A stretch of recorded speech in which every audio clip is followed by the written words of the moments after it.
Hi, guys. We are to the end of our poetry unit, and now it's time for you to write your own narrative poem.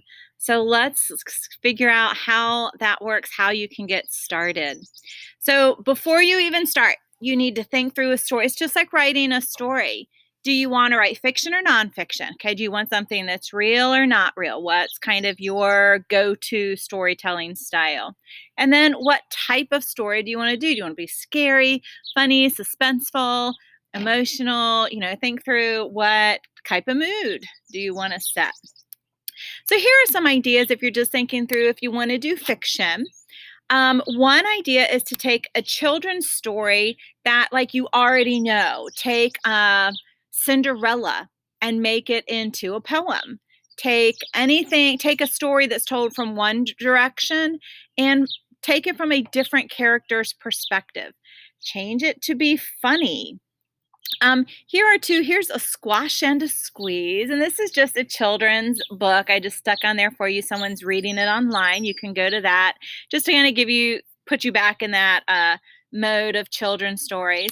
This is The Three Little Pigs, and this is by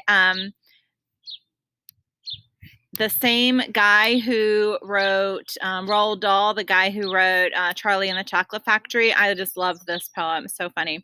So it's called The Three Little Pigs.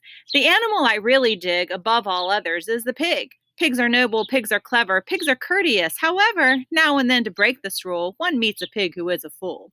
What, for example, would you say if strolling through the wood one day, right there in front of you, you saw a pig who'd built his house of straw? The wolf who saw it licked his lips and said, "That pig has had his chips. Little pig, let me come in. No, no, not by the hairs of my chinny chin chin."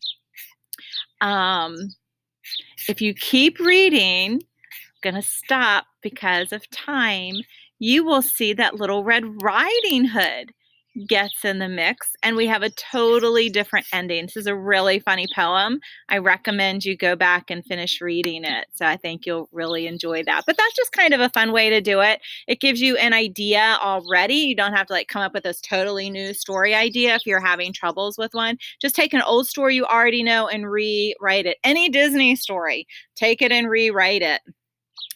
Tall tales like Paul Bunyan and Sam McGee. So you just create something that's fantastical. Myth. There are lots of poems out there even about different myths that we've studied. Remember Daedalus and Icarus, the one who flew too close to the sun and melted and fell down. And you've got Persephone, the one who created the seasons by eating the pomegranate seed. So you can even take one of those stories, and it doesn't matter if it's completely accurate, because remember, this is your own version of it. It's fine. You could do realistic fiction even, where you just make something up. Doesn't have to be a real story. Doesn't have to be fantastical, fantasy. It can just be like a real story that you're telling. Or you could do nonfiction. What about a historical poem? So think through the stories that you read. World War II, write a poem about what happened to your character in your book, or create what could have happened to somebody. Here's a link to one called Paul Revere's Ride. You guys have heard of the man who went around yelling, "The British are coming, the British are coming," during the Revolutionary War. Even a current event, write a poem about Corona.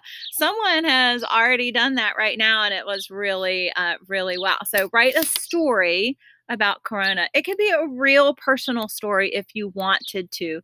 Definitely don't have to do it, but you may do a real personal story if you want. So those are just some ideas to even just think through first. What is the story you want to tell? So that's your first step.